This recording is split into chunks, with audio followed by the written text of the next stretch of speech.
Are the two basic problems with government borrowing. Number one, first of all, there is interest. This is something you rarely hear discussed on television. Why? Because it's such a huge number.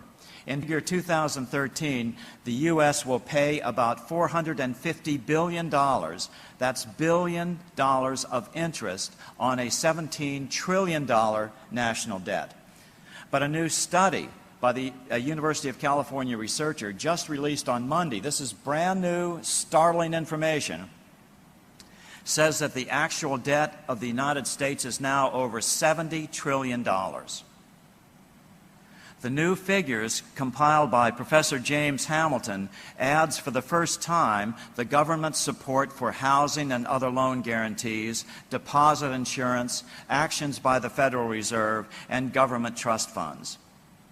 Certainly in a rising interest rate environment, interest payments alone could crush the U.S. economy in coming years. The second issue is control. Who do nations borrow from primarily? Banks. And what if the biggest banks don't like the policies of the United States government 5 years from now?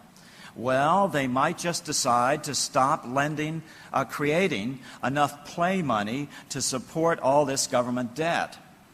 So this is the first problem with government debt. Remember the proverb, the borrower is servant to the lender. If government is the borrower, it is no longer sovereign. The lender automatically becomes the sovereign. Political science has devised a word for this condition. It's called plutocracy. One thing is for certain, no truly effective legislation to diminish the power of the biggest banks can ever come out of a legislature that is borrowing from these same banks.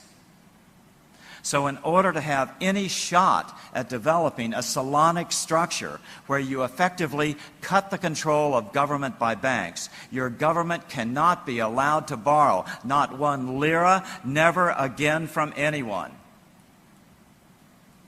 So now we come to the fourth point, the money creation power.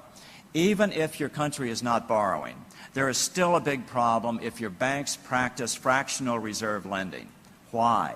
Because this means banks create the vast majority of the nation's money, and guess what? In the U.S. and the U.K., that's about 97% of the money supply.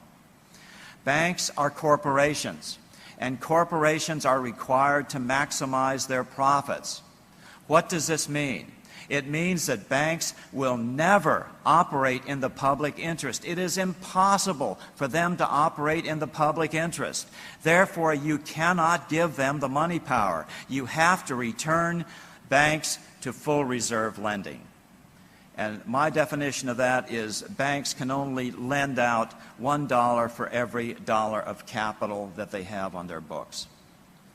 This does not mean nationalizing banking. I agree with Irving Fisher, head of the Chicago School during the Great Depression of the 1930s. Nationalize money, but do not nationalize banking. We need commercial banks. They provide services we all use every day. They need to be the intermediaries between borrowers and lenders, such as with Islamic banking, not actually be the money creators.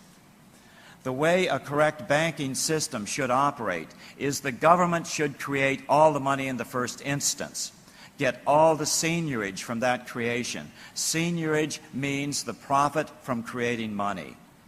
Then lend out to banks at, let's say, 1% interest. Then banks would compete to give the public a better deal. And just to correct a misunderstanding from yesterday, no monetary reformer believes that the legislature should have control over this money creation power. So now, a brief review.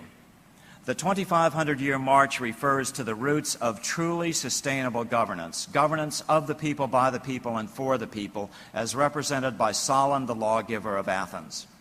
Number two, over-consolidation of power kills sustainable governance because it kills buy-in from the public. This is a tremendously underappreciated feature. National debt National debt is killing national sustainability in two ways. Number one, the interest is sucking the life out of their economies, and number two, the control factor exerted by the lender ensures that the problem cannot be fixed by legislation.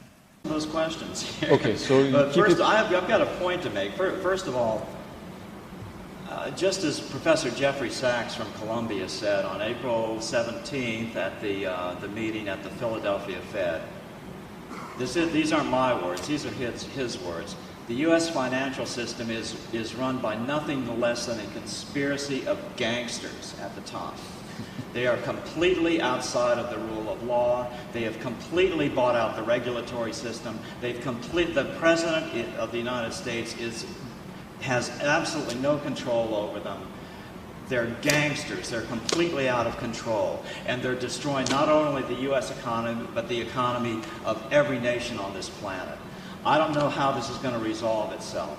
They say that the U.S. is the cleanest dirty shirt in the globe.